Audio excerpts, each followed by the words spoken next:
Guys, जैसा कि आप जानते हैं आज की हमारी स्पोकन इंग्लिश क्लास का डे 4 है, जिसमें हम सीखने वाले हैं स्पोकन इंग्लिश बिल्कुल शुरुआत से। जिसमें मैं आपको बिल्कुल शुरुआत से बिल्कुल बेसिक से इंग्लिश सिखाने की कोशिश करूंगी। हमारी जो फर्स्ट लैंग्वेज है वो है हिंदी, लेकिन इंग्लिश हमारी सेकंड लैंग्वेज है।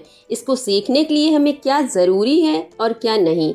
चाहे हम जितनी भी ग्रामर की बुक पढ़ लें, चाहे जितने टेंसेस को रट लें, फिर भी हम ये नहीं सीख पाते। हमारे पास बहुत सारी वोकैबुलरी होती हैं, लेकिन उसे यूज़ करने का तरीका हमें नहीं पता होता। मेरी बहुत सारी फ्रेंड्स कहती हैं कि इंग्लिश को सीखने से पहले हमें टेंसेस सीखनी पड़ेगी, पार्ट ऑफ स्पीच पढ़ने पड़ेंगे, पूरी ग्रामर पढ़नी पड़ेगी, फिर कहीं जाके इंग्लिश सीख पाएंगे। फ्रेंड्स, हमें कुछ इंग्लिश की बेसिक चीजें तो सीखनी ही पड़ेंगी, जिससे हम सही प्रोनाउंसिएशन के साथ सही बोल सकें।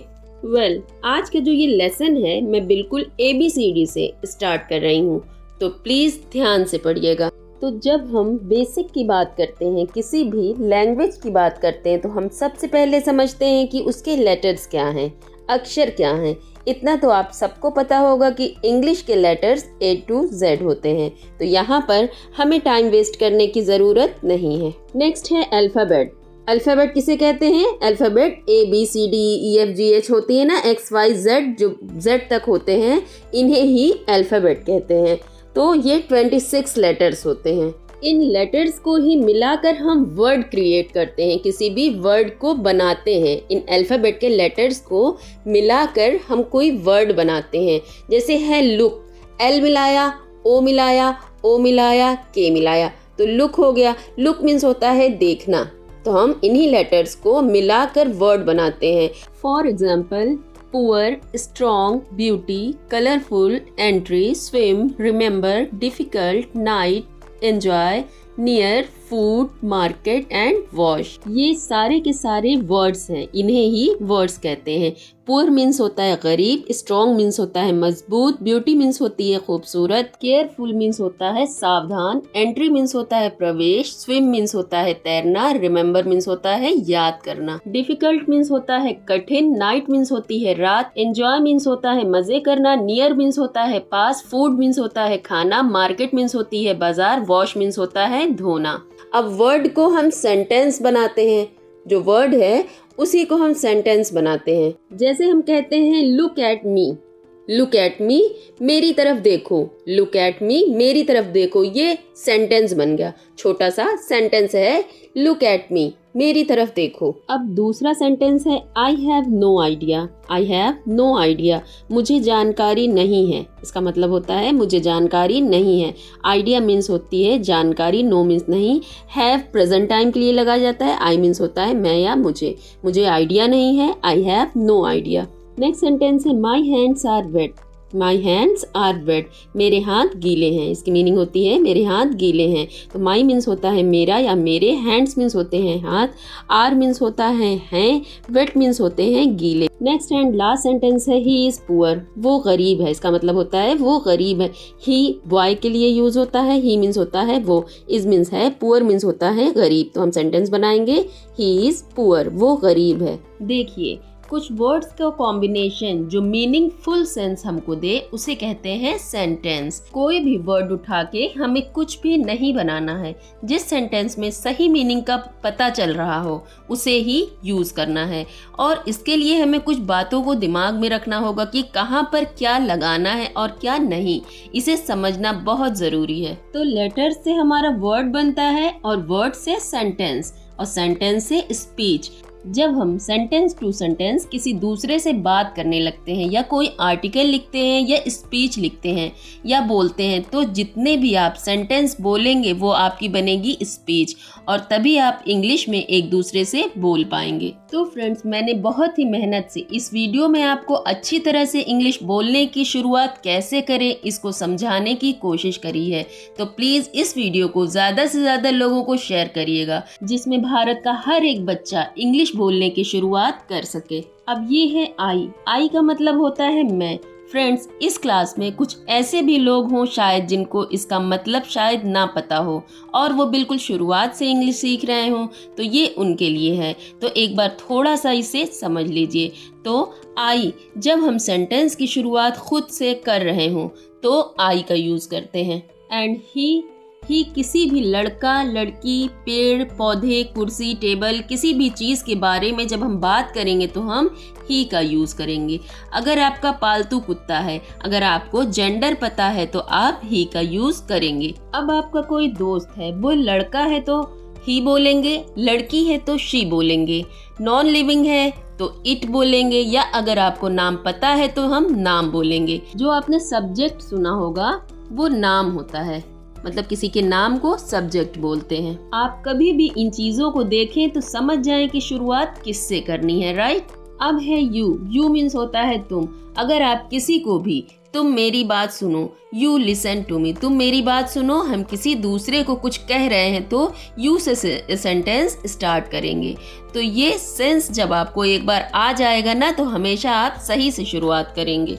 अब है दे मीन्स होता है वे या वे सब। अब जैसे आपको किसी ग्रुप की बात करनी है या बहुत सारे लोगों की बात कर रहे हैं आप, तो जैसे कह रहे हैं कि वे सब खेल रहे हैं, तो वे का यहाँ पर मतलब होता है बहुत सारे लोग। तो बहुत सारे लोग खेल रहे हैं तो हम कहते हैं ना they are playing. They means होता है वे, आर मीन्स हैं, प्लेइंग मीन्स होता है खेलना। वे खेल रहे हैं तो हम कहेंगे दे आर प्लेइंग। यहाँ पर दे का यूज करेंगे। जहाँ पर ज्यादा लोगों की बात कर रहे हैं तो वहां पर हम दे का यूज करेंगे। Next example, they are intelligent children. वे सब बुद्धिमान बच्चे हैं। जैसे हम कह रहे हैं किसी को वे सब यानी हो गए ना बहुत सारे, तो हम यहाँ पर दे लगा रहे हैं। दे आर इंटेलिजेंट चिल्ड्रंस, वे सब बुद्धिमान बच्चे हैं। नाउ वी का मतलब होता है हम। जैसे वी आर अ फैमिली, हम सब एक फैमिली हैं, एक परिवार है। We are a family, we means होता है हम सब एक फैमिली हैं। फैमिली मीन्स होता है परिवार, हम सब एक फैमिली हैं तो हम कहेंगे वी आर अ फैमिली। जहाँ पर हम का यूज करना होता है हमें हिंदी में तो वहाँ पर हम लगाएंगे वी मीन्स होता है हम। अब देखिए, जब हम सेंटेंस बोलते हैं तो या तो हम प्रेजेंट की बात करते हैं यानी जो समय चल रहा है, या पास्ट की बात करते हैं जो बीत गया है, या फिर फ्यूचर की बात करते हैं जो आने वाला है। तो जब हम प्रेजेंट टाइम की बात करते हैं तो आई के साथ एम का यूज करते हैं और हैव का यूज करते हैं। जैसे आई एम बिजी, मैं बिजी हूँ, तो आई के साथ एम का यूज हुआ। मैं बिजी हूँ इसलिए आई एम बिजी।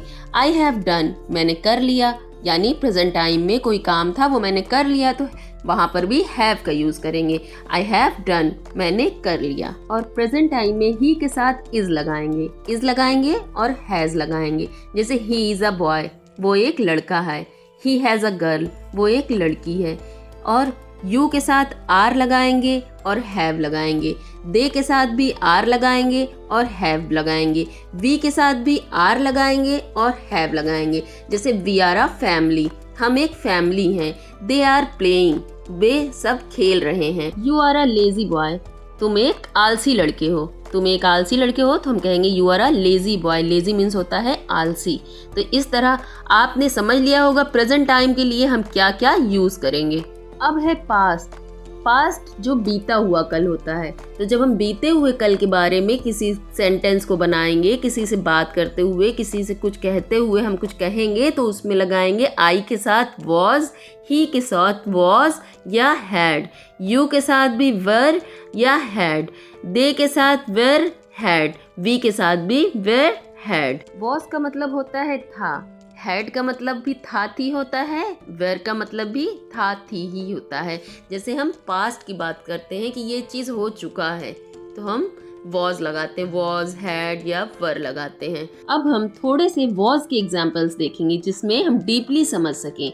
जैसे अब ये है, he was jumping on the bed, वो बेड पर कूद रहा था, यानी पास्ट की बात है, ये बीत चुका है। वो कूद रहा था।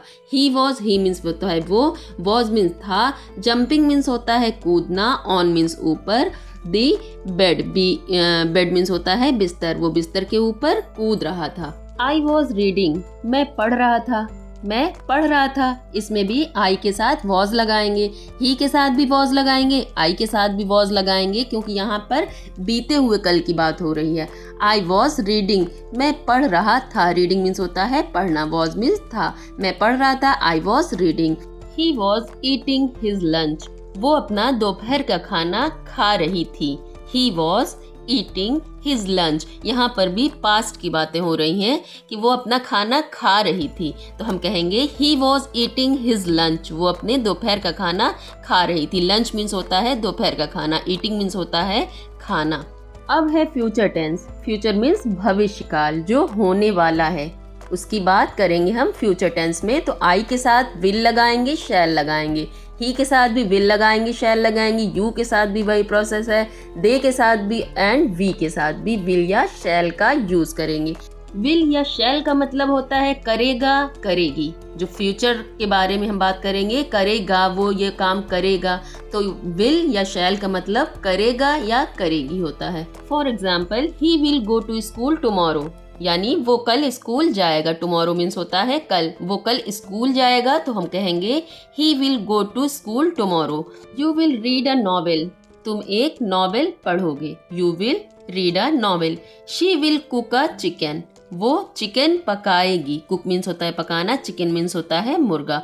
She will cook a chicken, वो चिकन पकाएगी। तो यहाँ तक तो आपने समझ लिया होगा कि विल का यूज हम कब करते हैं। अब कुछ शैल के एग्जाम्पल भी समझते हैं, जैसे I shall sing a song on a stage, मैं एक स्टेज पर एक गाना गाऊंगा। तो यहाँ पर हमने लगाया है शैल। आई शैल गाऊंगा, तो हमने शैल लगाया है। I shall sing a song on a stage, मैं स्टेज पर एक गाना गाऊंगा। I shall not cook food at home, मैं घर पर खाना नहीं बनाऊंगा। We shall see a better day, हम बेहतर दिन देखेंगे। We shall see a better day. तो आई होप कि आप प्रेजेंट, पास्ट और फ्यूचर के बारे में काफी हद तक समझ गए होंगे। अब ये जो टेंस होते हैं, इनके बारे में हम नेक्स्ट वीडियो में पढ़ेंगे, यानी नेक्स्ट पार्ट में पढ़ेंगे।